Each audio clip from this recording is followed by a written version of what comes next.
நிறைய பேர் கதவை பூட்டிட்டு பண்ணுற விஷயத்த நான் கதவை திறந்து வச்சுட்டு பண்ணுறேன். பண்ணாதவங்க யாரும் கிடையாது. அதை படம் எடுக்கிறதுக்கு நிறைய பேர் கேமராவோட ரூம்குள்ளேயே வந்துட்டாங்க. இன்னொன்று என்னை எல்லாருக்கும் பிடிக்கணுங்கிற அவசியம்லாம் எனக்கு தேவையில்லை. நான் நல்லவன்லாம் நான் சொல்ல மாட்டேன். என்னோட பிரச்சனைகள் என்னங்கிறது என் குடும்பத்துக்கு தெரியும், எனக்கு தெரியும், அந்த கடவுளுக்கு தெரியும். 30 இயர்ஸோட ஒரு சந்தோஷமான வாழ்க்கையை வந்து காட்டிடுச்சு.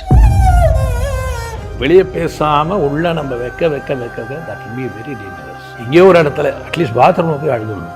அழுதுருக்கீங்களா?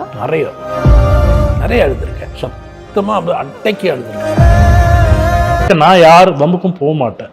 If they rub me on the wrong side I show my face and that will be projected because I am a celebrity. இப்போ நான் ஒரு கான்ட்ரவர்சியில் கூட மாட்டினேன். ஓகே, நிறைய பேர் கதவை பூட்டிட்டு பண்ணுற விஷயத்த நான் கதவை திறந்து வச்சுட்டு பண்ணேன். அவ்வளோதான் வித்தியாசம், வேறு எதுவும் கிடையாது. பண்ணாதவங்க யாரும் கிடையாது. கதவை திறந்து வச்சுட்டு பண்ணால் அது என்னோடய பேட் டைமில். அதை படம் எடுக்கிறதுக்கு நிறைய பேர் கேமராவோட ரூம்குள்ளேயே வந்துட்டாங்க. அதனால் அதுக்கு நான் ஒன்றும் பண்ண முடியாது. ஏன்னா அது அவங்களுக்கு சாப்பாடு. புரியுதுங்களா? ஆனால் அந்த டைமும் அப்பா வாஸ் வித் யூ. சப்போர்ட்டிவ் எதுவுமே சொல்லலை. He was supportive. ரஜினி சாரே எனக்கு வந்து அவ்வளோ சப்போர்ட்டிவாக இருந்திருக்காரு. ஒரு விஷயம் நான் புரிஞ்சுக்கிட்டேன். ஒருத்தன் வந்து ஃபீஸ் ட்ரிங்கிங் ஒன்லி 3 ரீசன்ஸ். ஒன்று திமிரு, பணத்திமிரு.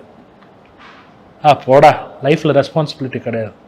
செகண்ட், சந்தோஷம், எக்ஸ்ட்ரீம் சந்தோஷம். But he will be working. அவன் அடுத்த நாள் வேலைக்கு போயிடுவான். அந்த சந்தோஷத்தை என்ஜாய் பண்ணுவான். Next day will go for work. He'll be having weekly once அந்த மாதிரி, மந்த்லி ஒன்ஸ் அந்த மாதிரி, ஒகேஷ்னலாக.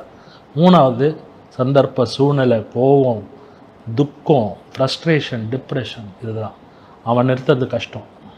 திமிரால் அடிக்கிறவனும் சாப்பிட்றவனும் சரி, ஃப்ரஸ்ட்ரேஷனில் பிடிக்கிறவனும் சரி, அவன் நிறுத்துறது கொஞ்சம் கஷ்டம். அவனா வெளியே வந்து நிறுத்தினாதான் நிற்பான். நான் அதை தாண்டி தான். ஆனால் எனக்கு திமிர் இருந்ததில்லை. என்னோட சந்தர்ப்ப சூழ்நிலைகள், என்னோட துக்கங்கள், என்னோட பிரச்சனைகள் என்னங்கிறது என் குடும்பத்துக்கு தெரியும், எனக்கு தெரியும், அந்த கடவுளுக்கு தெரியும். இல்லைங்களா? அதனால் வந்து நான் வந்து என் அப்பா அம்மாக்காகவும், என் தங்கச்சிக்காகவும், என் மகனுக்காகவும் நான் சில விஷயங்கள் விட்டு வெளியே வர வேண்டிய சூழ்நிலை வந்தாச்சு. I am going on my work. இனி என்ன யார் இன்னொன்று என்னை எல்லாருக்கும் பிடிக்கணுங்கிற அவசியம்லாம் எனக்கு தேவையில்லை. நான் நல்லவன்லாம் நான் சொல்ல மாட்டேன். எல்லாருக்குள்ளேயும் ஒரு நல்லவன் இருக்கான், ஒரு கெட்டவன் இருக்கான். ஆனால் என்னை எல்லாருக்கும் பிடிக்கணுங்கிற அவசியம் இல்லை. பிடிக்கிறவங்களுக்கு என்னை பிடிச்சா போதும், அவ்வளோதான். ஏன்னா எனக்கு நடிக்க தெரியாது. எனக்கு பிக் பாஸில் நடிக்க தெரியாது. அப்புறம் தானே நடித்தவன் தான் அங்கே ஜெயிச்சிருக்கான். ஸோ வந்து அவங்க என்ன கமெண்ட்ஸ் வேணாலும் பண்ணலாம். ஏன்னா அவங்களுக்கு வந்து அதில் ஒரு சந்தோஷம். அவங்களுக்கு ஒரு அவங்க பிரச்சனைகளில் அவங்க நம்மளை வந்து அட்டாக் பண்ணலாம். மெச்சூரிட்டி கம்மியாக இருக்கலாம், என்ன வேணாலும் இருக்கலாம், பண்ணிட்டு போட்டோம். ஆனால் நான் தப்பு பண்ணேன்னா உண்மையிலேயே மக்கள்கிட்ட நான் சாரி கேட்பேன். நான் பண்ணது தப்பு தான். நான் நிறைய விஷயங்களில் சாரி கேட்டிருக்கேன்.